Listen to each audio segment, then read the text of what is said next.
రాష్ట్ర అభివృద్ధి ప్రజల సంక్షేమమే ప్రభుత్వ ధ్యేయమని మంత్రి ఉత్తమ్ కుమార్ రెడ్డి అన్నారు. సోయాపేట జిల్లా అనంతగిరి గోదాడలో 54 కోట్లతో నిర్మిస్తున్న రాజు ఎత్తిపోతల పథకం 5 కోట్లతో నీటిపారుదల సర్కిల్ కార్యాలయ భవనానికి శంకుస్థాపన చేశారు. చిలుకూరి మండలం సీతారాంపురంలో 10 కోట్లతో నిర్మిస్తున్న రహదారికి శంకుస్థాపన చేశారు. కాంగ్రెస్ ప్రభుత్వంలో నీటిపారుదల శాఖ పటిష్టంగా మారిందన్నారు. రైతుల సాగుకు నీళ్లందించేలా చిన్న లిఫ్టుల అభివృద్ధికి పూనుకున్నట్లుగా తెలిపారు. రాబోయే రోజుల్లో అన్ని రంగాల్లో అభివృద్ధి సాధించి తీరుతామన్నారు.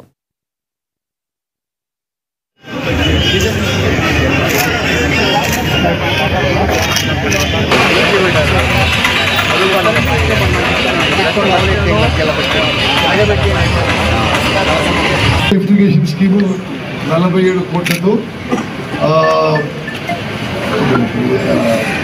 ఇప్పటికప్పుడు నాతో సంప్రదించండి. తప్పనిసరిగా అది చేసే ప్రయత్నం, సంపూర్ణ ప్రయత్నం చేద్దాం.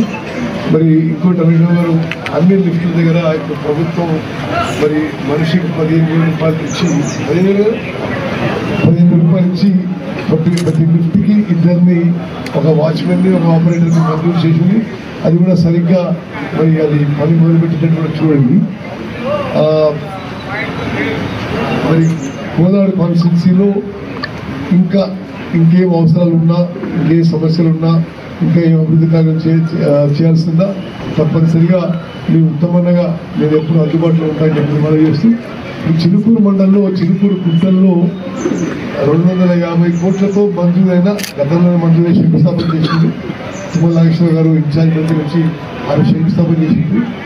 అయితే అక్కడికి అప్రోచ్ రోడ్ సరిగ్గా లేకుంటే మరి దానికి 20 కోట్ల రూపాయలతో మరి అప్రోచ్ రోడ్ మంజూరు చేసి ఇలా దానికి శంకుస్థాపన కార్యక్రమం కోసం మరి ఆడ చిలుకూరు మండలం కూడా పోతున్నారు బాగా చేస్తూ మరి అందరినీ కలవడం ఎంతో సంతోషకరం.